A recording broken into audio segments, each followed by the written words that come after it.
जय हिंद। आज की मेरी वीडियो एसी का काम सीखने के बारे में है। तो ये बात जो मैं आपको बताने जा रहा हूँ, मैं इसलिए बताने जा रहा हूँ क्योंकि सबका जीवन लगभग सेम होता है और जो मेरे साथ घटा वो आपके साथ भी घट रहा होगा या जरूर घटेगा अगर आप एसी का काम सीख रहे हैं या सीखना चाहते हैं।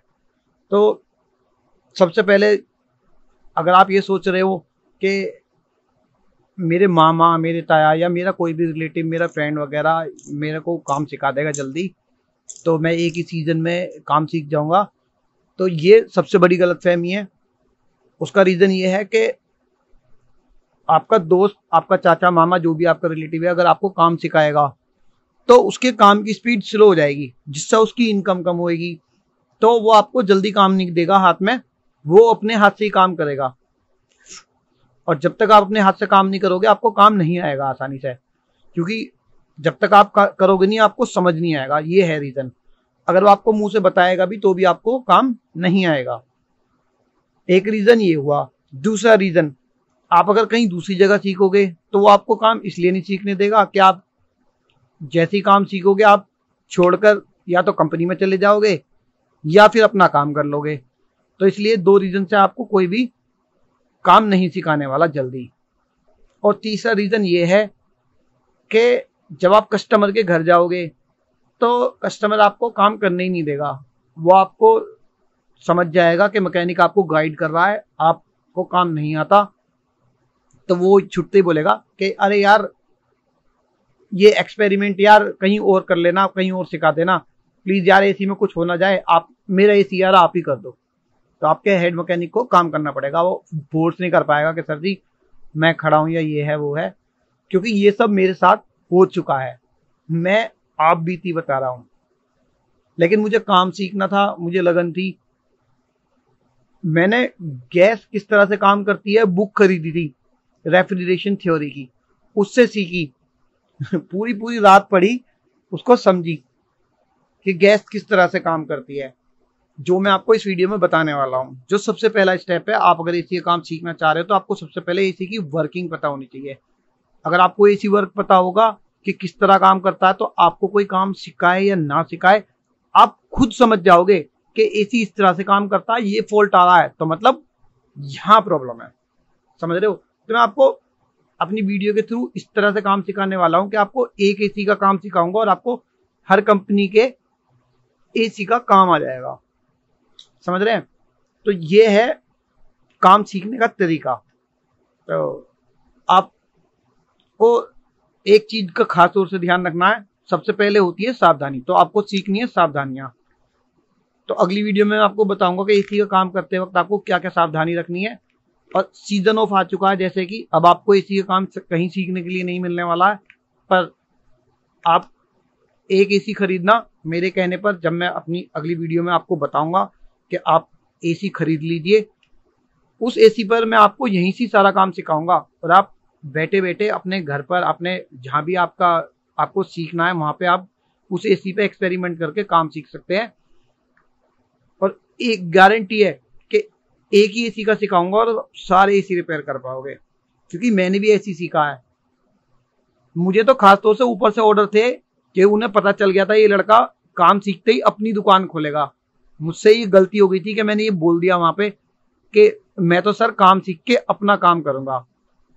तो उन्होंने स्पेशली मेरे को ऑर्डर दिया था कि कोई भी बंदा इसको हाथ नहीं लगाने देगा, इसको काम नहीं देगा हाथ में।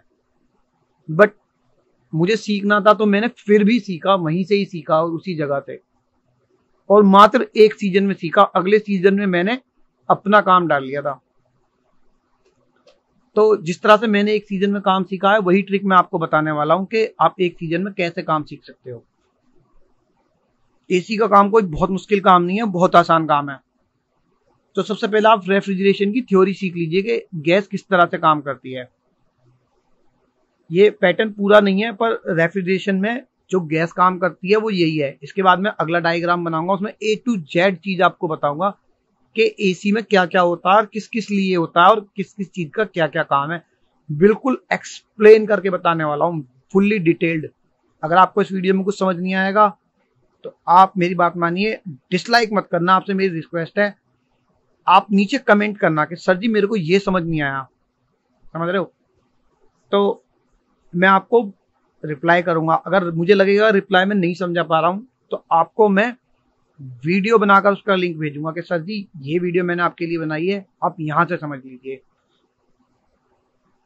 तो आप सबसे पहले मेरी ये वीडियो देख लीजिए कि गैस काम कैसे करती है। पहले जानते हैं वो कौन से पार्ट हैं जो एसी को कूलिंग बनाने के लिए सहायक होते हैं, जिनकी आवश्यकता होती है कूलिंग बनाने के लिए। कूलिंग बनाने के लिए हमें मशीन में 6 पार्ट्स की ज़रूरत होती है। इनमें सबसे पहला पार्ट होता है हमारा कंप्रेसर, और दूसरा पार्ट होता है हमारा रेफ्रिजरेंट जिसे हम गैस कहते हैं, और तीसरा होता है कंडेंसर, और चौथा है हमारा फ़ैन, पांचवा है हमारा कैपिलरी या एक्सपेंशन वाल्व, और छठा है हमारा एवोपरेटर मतलब कूलिंग कोयल या फिर कूलिंग कंडेंसर। तो ये वो 6 मेन पार्ट है जिनसे कूलिंग बनाई जाती है, जिनका उपयोग कूलिंग बनाने के लिए करा जाता है।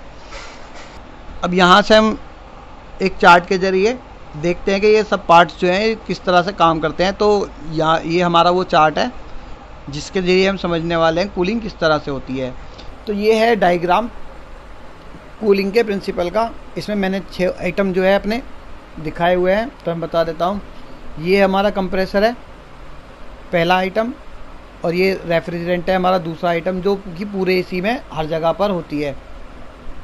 जितने भी पाइप एसी के अंदर लगे हैं सबके अंदर ये गैस जो है घूम रही होती है। उसके बाद तीसरा पार्ट है हमारा कंडेंसर, ये हमारा कंडेंसर है ये।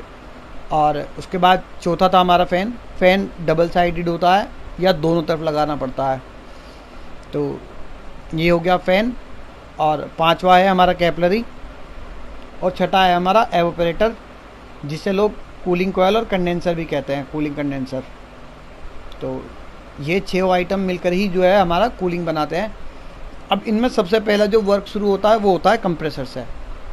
जब कंप्रेसर हम शुरू करते हैं तो गैस को, जो रेफ्रिजरेंट है हमारा, उसको वो यहाँ कंडेंसर में कंप्रेस्ड कर देता है, जिससे कि गैस कंडेंस्ड हो जाती है और हमारी जो गैस है वो लिक्विड में बदल जाती है। तो ये हुआ कंप्रेसर का काम, गैस को लिक्विड में बदलने में सहायता करना और गैस का साइकिल करना।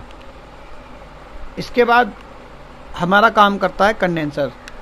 कंडेंसर में गैस कंडेंस्ड होएगी, लिक्विड बनेगी, और उसकी हीट निकालने का काम जो है ये कंडेंसर करेगा।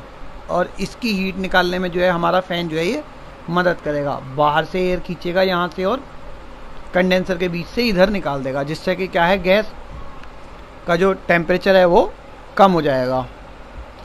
उसके बाद जब गैस लिक्विड में बदल जाएगी, यहाँ पर हमारे पास गैस होगी लिक्विड फॉर्म में, और उसके बाद ये कैपिलरी से रिलीज़ होगी यहाँ पर।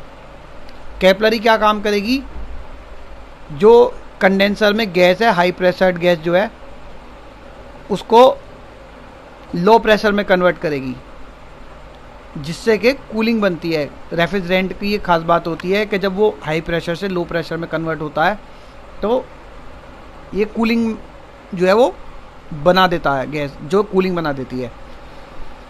तो कैपिलरी का एक काम ये भी है, जो कंडेंसर में गैस हाई प्रेशर होती है वो कैपिलरी के ही वजह से होती है, क्योंकि कैपिलरी का सुराग बहुत छोटा होता है। कंप्रेसर के ज़रिए जो कंडेंसर में गैस भेजी गई है वो कैपिलरी का साइज छोटे होने की वजह से पूरी तरह रिलीज़ नहीं होती, बहुत कम मात्रा में रिलीज़ होती है, जिससे कि क्या होता है, गैस पीछे कंडेंसर में ही इकट्ठी होती रहती है, जमा होती रहती है, क्योंकि कंप्रेसर गैस ज़्यादा मात्रा में भेजता है और कैपिलरी उसको बहुत कम मात्रा में रिलीज़ करती है, जिससे कि क्या होता है, वो कंडेंसर में कंप्रेस हो जाती है, कंडेंस्ड हो जाती है, मतलब हाई प्रेशर्ड हो जाती है। और इसको करने में जो है ये कैपिलरी ही मदद करती है, इसी वजह से वो लिक्विड में बदल जाती है। तो कैपिलरी का ये काम भी, जो कंप्रेसर का ये काम है लिक्विड बनाने वाला गैस को, ये कैपिलरी इसमें मदद करती है इस काम में। इसके बाद हमारा रेफ्रिजरेंट जो लिक्विड फॉर्म में है वो कैपिलरी से रिलीज़ होके फाइनली एवोपरेटर में पहुंचेगा, और जब वो एवोपरेटर में पहुंचेगा तो वो बहुत चिल्ड हो चुका होगा, जिससे क्या है, एवोपरेटर जो है हमारा वो बिल्कुल ठंडा हो जाएगा। जब गैस हमारी इसमें आ जाएगी और ये एवोपरेटर हमारा जो है ठंडा हो जाएगा। फिर हमारा फैन जो है यहाँ से वर्क शुरू करेगा। यहाँ से ये गर्म हवा को लेगा अंदर यहाँ और इस तरफ से डिस्चार्ज कर देगा उसको ठंडी करके। जो हवा की गर्मी है वो हमारे गैस में आ जाएगी, जिससे क्या होगा, जो हमारी गैस है वो लिक्विड की फॉर्म की बजाय अब वेपर में बदल जाएगी, मतलब भाप बन जाएगी, गैस बन जाएगी। अब वो लिक्विड नहीं रहेगी, जिससे कि क्या है, गैस का जो टेम्परेचर है वो बढ़ जाएगा, गैस गर्म हो जाएगी। लेकिन मैं बता दूं, गैस इतनी गर्म नहीं होगी जितना हम सोच रहे हैं, बट लेकिन उसका टेम्परेचर जो है वो चेंज हो जाएगा। रहेगी तो वो ठंडी ही, बट लेकिन उसे हीटेड फॉर्म मान लेते हैं गैस की, क्योंकि उसमें क्या होता है, वो वेपर में बदल चुकी होती है, इसलिए उसको गर्म मान लेते हैं। क्योंकि ये जो गैस है काफ़ी माइनस, मतलब बहुत ठंडे मौसम में भी जो है ये वेपर का रूप ले लेती है, इसलिए उसको गर्म गैस मान लेते हैं। वही गैस जो वेपर फॉर्म है यहाँ से होते हुए हमारे वापस कंप्रेसर में आ जाएगी। कंप्रेसर उसको सक कर लेगा और वापस से डिस्चार्ज कर देगा कंडेंसर के लिए। तो ये इसी तरह से ये साइकिल होता रहता है और जो है हमारी जो है वो कूलिंग बनती रहती है। तो ये वो पार्ट हैं जो कूलिंग बनाने में हमारी मदद करते हैं। बाकी जो इक्विपमेंट एसी में लगे होते हैं वो इन सब चीज़ों को कंट्रोल करने के लिए लगे होते हैं, जैसे रूम का टेम्परेचर मैनेज करना, मोटर की स्पीड मैनेज करना। तो आप समझ ही चुके हैं, मेनली पीसीबी का काम तो केवल यूनिट को कंट्रोल करने का है। जितने भी डिवाइसेस यूनिट में लगे हैं उन सबको पीसीबी सिर्फ कंट्रोल करती है। मेनली ये वो 6 पार्ट हैं जो कूलिंग बनाते हैं, इनके बिना कूलिंग नहीं बनाई जा सकती है। इन पार्ट्स की फॉर्म तो चेंज हो सकती है, बट लेकिन उनकी क्रिया यही रहेगी, जो काम करेंगे वो यही करेंगे। जैसे कैपिलरी की बजाय एक्सपेंशन वाल्व भी लगा लेते हैं, उसमें भी कूलिंग बन जाती है। एक्सपेंशन वाल्व में क्या होता है कि बस उसका साइज़ घटता बढ़ता रहता है ज़रूरत के अनुसार। कैपिलरी का एक जैसा साइज़ रहता है, वो घटता बढ़ता नहीं है। तो इस सब में मेनली जो क्रिया हमारी हुई है, जिस पे वर्क हुआ है, वो है हमारी गैस। तो एक बार फाइनली मैं बता देता हूँ, इसमें गैस पे ही जो है सारा प्रोसेस हमारा हुआ है। कंप्रेसर ने गैस को कंप्रेस करा, मतलब जो है वो हमारा गैस को कंप्रेस्ड होने से है, जिससे कि वो लिक्विड में बदल सके। ठीक। दूसरा कैपिलरी ने करा हाई प्रेशर से लो प्रेशर में, ये भी गैस पे हुआ प्रोसेस। तो गैस जब हाई प्रेशर से लो प्रेशर में होएगी, कूलिंग बनाएगी, ये भी सारा प्रोसेस जो है वो गैस का है। इसके बाद जो गैस है हमारी, वो पूरे एवोपरेटर को ठंडा कर देगी और एवोपरेटर के अंदर से निकलने वाली एयर के थ्रू जो है वो गर्म होके वेपर बन जाएगी। और जो गैस फॉर्म में वो आने के बाद, वेपर बनने के बाद, तो इस वीडियो में शायद आप समझ गए होंगे कि, और कंप्रेसर में जाने के बाद वो कूलिंग का जो से सिद्धांत है वो कंप्रेसर उसको कंडेंसर में भेज देगा, गैस हमारी किस तरह से कूलिंग बनाती है, कंप्रेस्ड होगी। तो इस सब में जो चल रहा है ना प्रोसेस, वो सिर्फ गैस का हो रहा है। गैस पीछे जा रही है, कंप्रेस्ड हो रही है, लिक्विड बन रही है। तो आप फिर लो प्रेशर होके कि मेरी क्या बात है जो आपको कंडेंसर में जा रही है, समझ नहीं आई है, वहाँ पे वो वेपर बन रही है, दोबारा से उसको डिफाइन करने की कोशिश क्रिया बार बार हो रही है, जिससे कि कूलिंग बन रही है, वो आपको समझ में आ जाए। तो मेनली इसमें जो ये सब डिवाइसेस लगे हैं, गैस को ही कंट्रोल करने के लिए लगे हैं। काफी डिटेल से वीडियो डालूं, कूलिंग बना रहे हैं, आप लोग समझ जाए। अब मेरी बात समझ गए, जैसे कि मैंने जो फंडा इतना सारा के बारे में बता दिया, कंप्रेसर का क्या रोल है, 3 तरह का काम गैस को प्रोसेस करने के लिए, कैपिलरी जो 3-4 तरह के काम कर रही है वो बता दिया, कंडेंसर का भी बता दिया है। तो कहीं गर्म से कूलिंग कोयल, जिसको एवोपरेटर बोलते हैं, उसका भी मैंने आपको अच्छे से बता दिया है, फैन का भी बता दिया है। इसी तरह से हमारा जो एसी है, फ्रिज है, गुजारिश है कि आप बड़े-बड़े चिलर प्लांट हैं, सभी कुछ में देखने में यही फंडा चलता है कूलिंग इसको बनाने में। प्रिंसिपल जो है कई बार पूरे दिन निकल जाते हैं, लागू होता है हमारा। तो इसी के थ्रू आपसे रिक्वेस्ट है कि कम से कम डिसलाइक तो ना करें, फॉर्म बदलती रहती हैं डिवाइसेस की। तो अगर आपको ये वीडियो अच्छी लगी हो और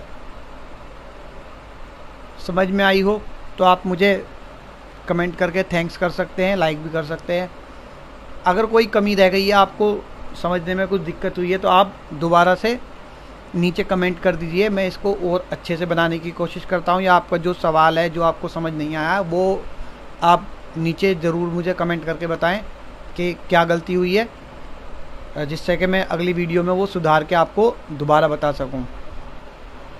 तो ये कूलिंग का प्रिंसिपल है। अगर तो ये विंडो एसी का डायग्राम है, दोबारा वीडियो में बताने वाला हूँ कि जिसमें मैं बताऊंगा हीट किस तरह से कम हो जाती है और कैसे कमरे ठंडे हो जाते हैं, रूम किस तरह से कमरे से बाहर और बाहर से अंदर, मतलब जो ट्रांसफर होती है वो चैनल को लाइक और सब्सक्राइब कर लीजिए हो जाते हैं, जिससे आप वो वीडियो देख सकें अगर आप इच्छुक हैं देखने के। इसी का जो मतलब तो वीडियो का वीडियो देखने के लिए मतलब जो फुल डिटेल बहुत धन्यवाद, उसमें मैं बताने वाला हूँ। केवल ये तो मैंने क्या बताया कि कूलिंग दोबारा मेरे चैनल से जुड़े और एसी से वीडियो देखने के सवाल पूछें और धन्यवाद उनके जवाब पाएं।